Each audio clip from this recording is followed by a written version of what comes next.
artis baru sekarang ini susah untuk bertahan lama. Maksudnya mungkin orang popular dengan satu lagu, dua lagu, selepas tu tidak ada orang kata penerusnya.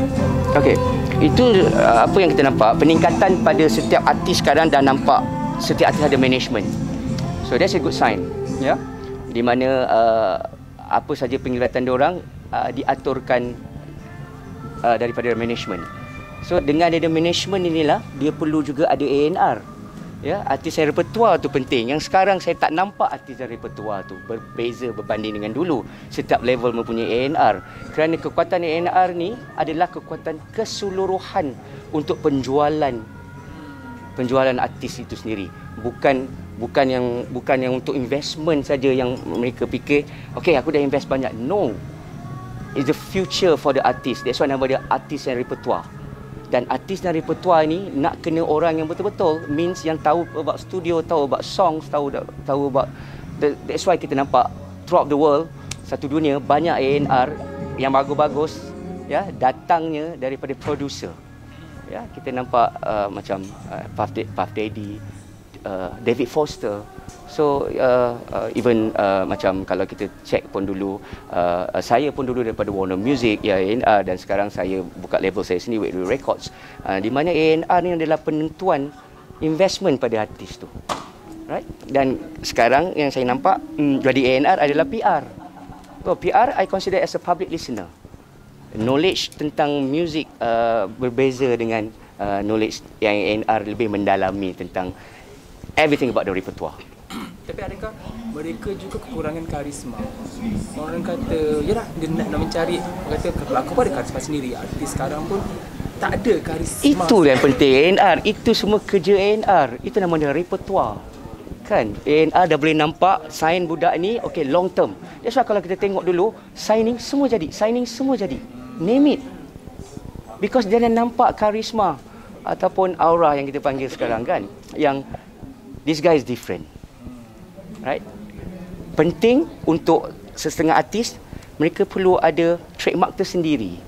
Ya, trademark tersendiri itu datangnya daripada penampakan A&R tu sendiri kepada artis-artis tu. Dan A&R akan developkan trademark dia. Dan lepas tu dia fly lah sendiri. Dan that's why kita nampak banyak artis dulu bertahan sampai sekarang pasal A&R dia betul. Repertoire dia betul dan dia tak pernah bertukar konsep. Konsep yang sama tapi dengan pembaruan muzik dalam konsep tu, right? Dan apabila tiba pada ada A&R ni, they will find a right producer. Kita tak akan bagi artis tu produce sendiri. Kenapa? Because you are still new. You still need people yang ada pendengaran, yang ada tahu about music to guide you.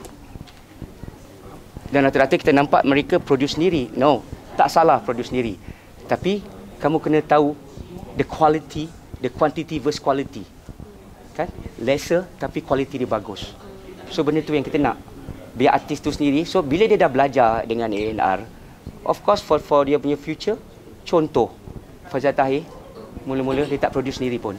Alright, saya ambil dia daripada dia first keluar dan saya ambil nyanyikan dia untuk Kasih Tercipta untuk Jari Hantu sebelum nak Mahakarya Cinta ni semua kan.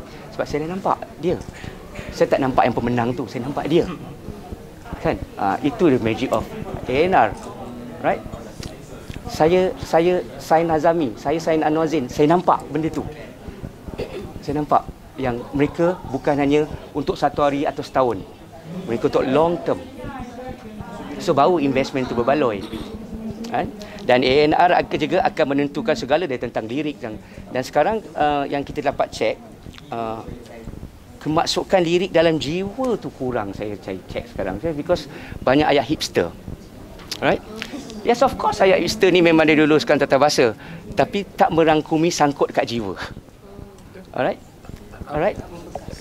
Yes, tak membekas. Compare dengan lagu, berbeza dengan lagu dulu kan, yang kita tengok macam mana orang still ingat Teguh, orang ingat Sejati, orang ingat Rasa Pun Cemara, orang ingat tu. It's about lyrics selain daripada kekuatan melodi. Jangan lupa kekuatan lirik memain peranan yang itu buat orang sangkut sebenarnya. Yang itu buat orang cakap macam cerita aku. So kebanyakan lagu-lagu yang sekarang bersantai saja. I meet you in Bangsa, kita jumpa di sana, aku cinta kau mati. Macam mana kita nak simpan terperhati? Ingat, setiap lagu mempunyai memori tersendiri. Kenapa lagu tu akan jadi evergreen? Pasal memori. Jadi memori tu perlu kuat. Okey, pada abang sendiri, tema minggu formula tu paling tepat dalam Last kali segala kumpulan S lah. Yes. Zaman tu. Segala kumpulan S. Yes. Name it, right? Semua kamu tahu lagu Spoon apa, lagu Scan apa, lagu Scoin apa, lagu Spider apa, lagu Search apa. Macam abang kan memang abang dalam industri muzik apa semua. Sekarang ni kita ketandusan grup. Kenapa ia terjadi macam tu? Sekarang macam kita kurang grup kan? Yes, pasal generasi. Brought up dia. Right? Dan sebab kalau kita tengok, reference is all international lah. International sendiri tak melahirkan banyak grup dah sekarang. Betul? Band group tu dah tak ada. A lot of band boy selepas Korean monopoli dunia dengan K-pop. So, Mak Sari dah buka mata. Oh, ini band-band dah tak boleh lagi ni. The selling point is what? It's a boy band. It's a girl band. So, fenomena tu jadilah satu dunia. Dan diorang dia di brought up dengan benda-benda tu. So, kita tak boleh salahkan kenapa kita tak ada lagi. Sebab apa-apa pun reference akan datang daripada international. Everything, the rules, whatever the rules, the contract, apa pun, head to toe semua datang daripada international.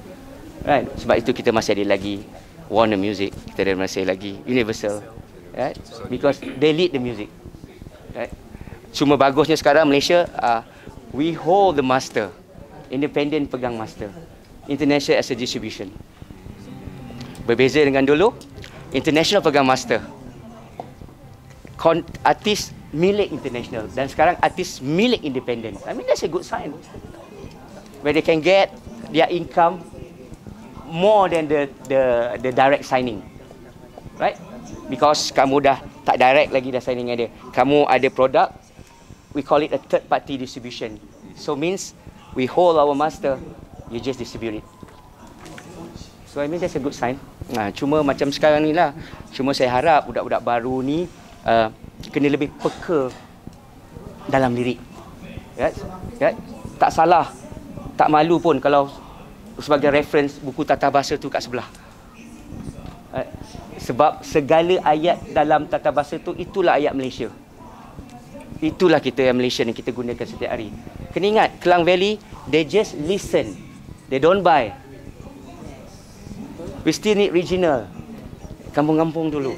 Itu yang support industri. Itu yang masih lagi kuat membeli, menampal poster. Right? Menjadikan idola. Itu. Klang Valley tak. Dia say, bro, can I get your CD? You get for free. Because connection friends. Kan? So dia dah biasa sangat kan. Tapi comes to selling point, come to sales, kita akan tengok still regional yang besar. Regional yang support. So that's why ni yang macam saya nampak Sofia ni. Budak ni dah start buat lagu daripada umur dia 14 tahun. Bayangkan. 14 tahun dia punya pemikiran macam matured dia macam dah umur 20-an, 30-an writing dia. So saya rasa it's a good start for her. Dan saya rasa dia dah jumpa pun masterpiece dia. Kan orang lain nak tunggu masterpiece, nak tunggu lagi 6-7 kali ke. Betul. Alright. So just saya ingat macam saya lah dulu. Siang-siang kita dah jumpa masterpiece. So senang saya nak groom. So this is the father as a manager and as a management as well. So you have a very gifted daughter. Well done. Well done.